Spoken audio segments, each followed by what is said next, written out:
So let's say your computer is made up of rooms. Some rooms are for everyone, like for example the living room, and some rooms are locked. Only the owner can access it. The locked room has all the powerful stuff, the master controls for example. A normal user is like a guest. They can use the living room, but they can never go into the locked room. In the hallway, there's a whiteboard. The house manager uses it to remember important notes, like instructions for how certain programs should run. It's not a file on the floor, it's just scribbled on the wall for quick access.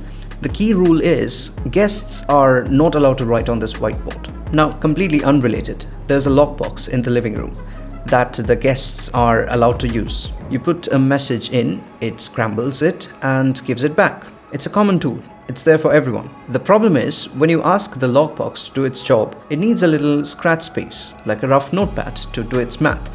Normally, it should write those notes on its own sticky note, its own private memory, but because of this bug, it's writing the notes on the hallway whiteboard. Now, here's the thing.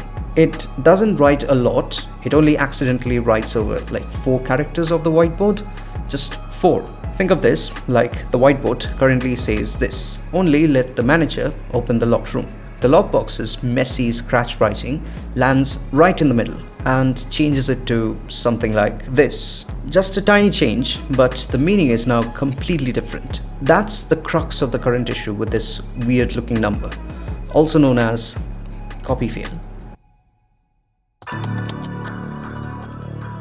So 7.8 out of 10 on the severity scale. Not the worst possible, but bad enough that every major Linux distro dropped everything to patch it, be it Fedora, Ubuntu, Linux Mint, or anything. The alarming part is, this vulnerability was present in every distro ever shipped for the past 9 years.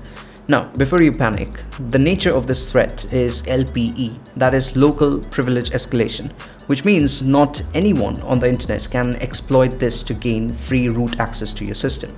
If that was the case, then the CVSS score would have been closer to 10. The attacker must be logged into your system. So unless you are sharing your PC with someone whom you don't trust, or a malware or compromised app is already running inside your system, even with the lowest permissions, you're pretty safe.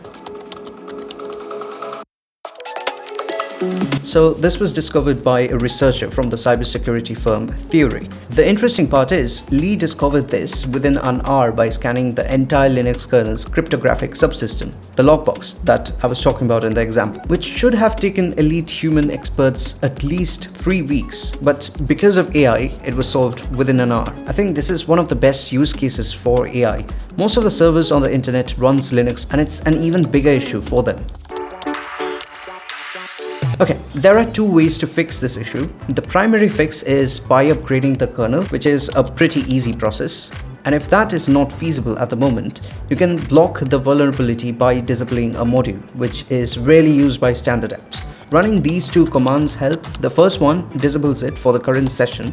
The second one permanently blocks it from re-enabling with a restart. Finally, verify the fix. No output means it's disabled. Actually, this is the biggest issue with new Linux users. They search, copy and run commands from the internet. In most cases, it's okay. It's very rare to get a malicious piece of code from some legit community, but it's also not risky. Many modern distros even explicitly warn you now when you try to copy and paste commands. The thing is, always make sure you understand what a command will do to your system when you try to run it. So that is all for today. Thank you so much for watching. Do like, share and subscribe. Watch some of the other videos from here, and I'll catch you in the next one.